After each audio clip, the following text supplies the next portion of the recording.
Okay, so let's crack through F1 and F2. So first part is just thinking about causes of levels of tension to rise. So the environment that we are in will obviously cause levels of tension to go up. So if we're in the military, war zones are obviously going to be extremely tense and stressful situations. If we're in the emergency services, then we're going to have emergency situations, crimes, chases, fires, dealing with patients, etc. And obviously riots, these are all the ones that are in the spec sheet, are obviously going to be causes of high tension situations. And then just day-to-day stuff, doesn't necessarily have to be an emergency, just dealing with people can be quite stressful and create huge amounts of tension.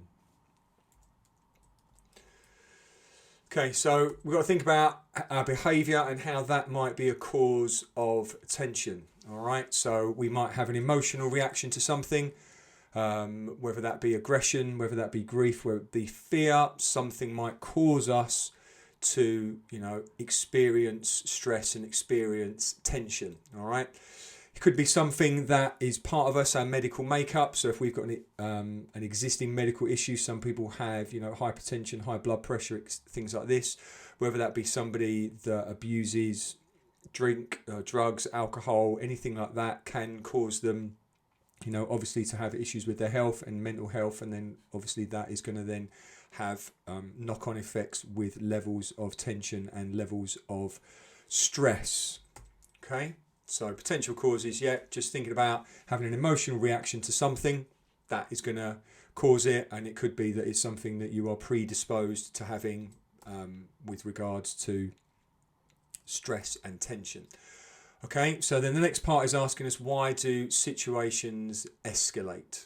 Okay, then we talked about the behaviour cycle, all right, and our wonderful attitude behaviour cycle and our Batari box, all right. I would imagine that it's going to be called the attitude behaviour cycle in the exam, so just make sure that you recognise that's what it's called, all right. And obviously that was thinking about how your attitude shapes and moulds your behaviour, then that then shapes somebody else's attitude towards you, which then shapes their behaviour, and then we get into that vicious cycle. So think about the 4 stages of that cycle. Attitude leads to behaviour, leads to attitude, leads to behaviour. And in order to break out of the cycle, somebody needs to change something. All right, whether they need to change their attitude or they need to change their behaviour.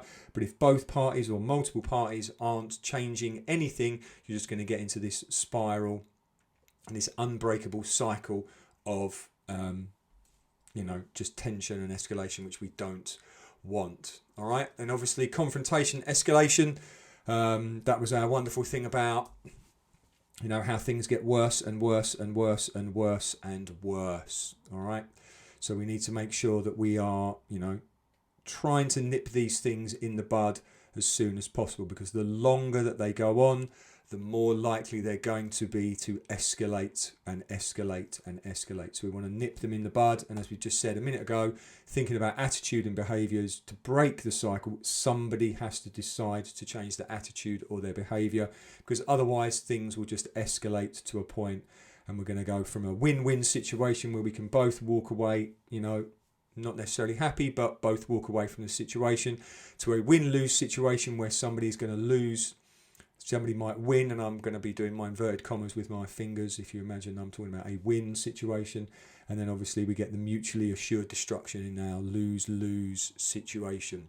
So we want to nip it in the bud. We want to de-escalate the situation before it can get to the point of no return. And as it says, as we said in that attitude behaviour cycle, thinking about how your behaviour and how your attitudes will be able to influence the outcome.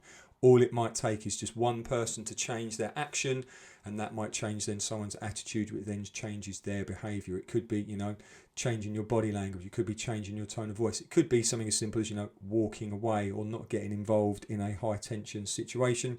But if we're in the public services, we might not have that luxury. So it's thinking about how we can stop the things from escalating.